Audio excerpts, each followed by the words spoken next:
Well, here we go. This is the second gift of Christmas, and today I'm using a 5.0 millimeter, or you can use an I or a J. Doesn't really matter too much depending what you have in your stash. This is just regular pom-pom yarn, and this is really going to be fabulous. It'll measure out to about 7 feet long by the time you're done, and about 60 minutes of your time. This will require you to crochet in a slightly different way, and once we get onto this tutorial, you'll be able to see why. So let's begin our slip knot as normal. You'll probably have some left over in the beginning. That's okay. Slip knot as normal, and we're slip knotting in between the pom-poms. Okay, so that's where we're going to work on this bad boy. So now I need you to chain 121. So pom-pom string, pom-pom string. So here we go. So what I want to do is reach across. The pom-pom is just sitting there, so this is going to be 1. Reach across, let the other pom-pom go in the middle. 2, 3, 4, 5, 6, 7, 8, 9, and 10. And I need you to do that for chaining of 120, and you'll end up with this really nice solid line of pom-poms, and directly in the top you'll be able to see the actual stitches right in there. So do that for 121. We'll meet back up here where I'll get you to do the second portion. There's only 2 lines to this, which is the chaining and then the slip stitching coming back and across. So let's get started to the next process. For purposes, I'm not doing the entire length because I've already done one, and what I want you to do is I want you to go second from the hook. So this is 1, 2, okay, right down there, and I want you to slip in your hook just like so, and now it's asking for you to go between the 3rd and the 4th pom-pom.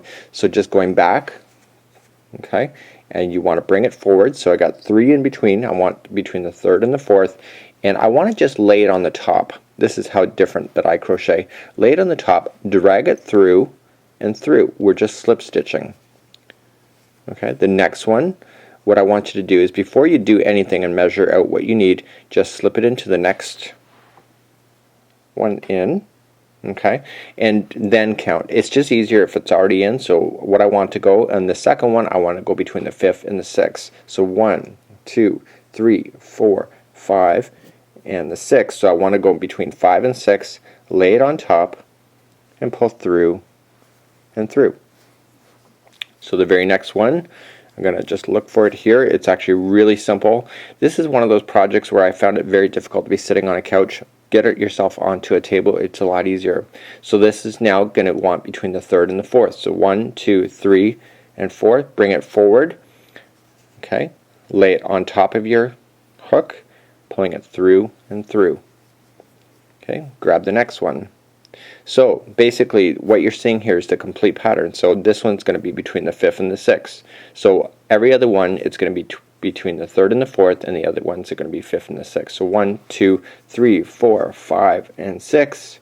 Dragging it forward, providing a little bit of tension. You can see that I kind of got it between my fingers here, and so that it has tension when I pull it through, and just pull it through. Okay, so we're going to look for the next one. You can see it. You might not be able to see it so well here on the camera, but the stitches are right quite there. So this one's the 3rd and the 4th. So 1, 2, 3, coming in on the 4th, just like so. You will get yourself into a really quick rhythm. What I find, because you're using so much yarn, is that it's kind of it will grab a lot of yarn. So if you ever forget, you just look back. You can only see 3 stitches here. Then the last one would have been the 5 to 6, just like so. So if you ever forget, I kind of forgot, so I just wanted to show you that. So 1, 2, 3, 4, 5, and 6. Okay, pulling it more and pulling it through and through. And that's how you just go across back and forth. And then what we'll just do is I'll just speed up off the camera just to get to the end, just to show you how to cast off. Okay, I'm on my very last stitch. I'm just slipping in my hook in there, and I just happen to be between the 5th and the 6th for this one here, and I'm just putting it on, providing a little bit of tension. Sometimes I think the camera angle is better in different ways, and I'm pulling it through, and I'm just going to hold, and I'm going to try to pull it as much as I can to get it as big as I can, and I'm just going to snip over here. I'll waste probably a couple pom-poms doing so, but what I want to do is I want to slip the last pom-pom through this loop.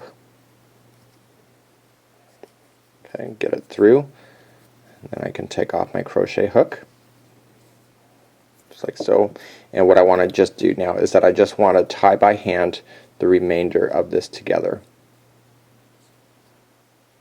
So I'm just going to use the remainder of the string, and I'm just going to tie a knot. And because of all the dangling, you're not going to be able to see it anyway. So it's actually very forgiving in that manner. So just tie yourself a knot at the end. And voila, you got everything secured.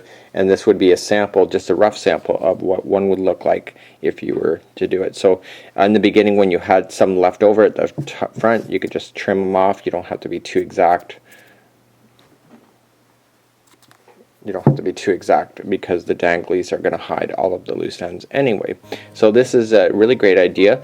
About 30 minutes, about $5 to $6, $7 worth of yarn, and voila, you have a pretty inexpensive Christmas gift, and it's actually really quite fabulous. Until next time, you can stay tuned for the third gift of Christmas.